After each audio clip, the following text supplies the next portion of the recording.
Hola, ¿cómo les va? En este video les voy a mostrar una herramienta de JTDX que muchos desconocen. Se trata de buscado, tildamos acá. Y ahora, por ejemplo, yo quiero hacer la actividad del Radio Club Bariloche.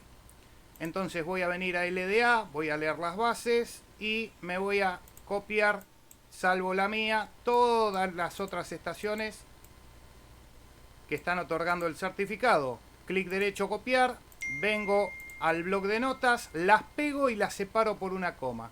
Una vez que realicé esto, las pinto, pongo copiar, vuelvo a JTDX y en buscado indicativo voy a pegar. Entonces, a partir de ahora me va a resaltar todas las estaciones que yo puse acá en el listado. También puedo hacer con prefijos, si quiero trabajar algún país.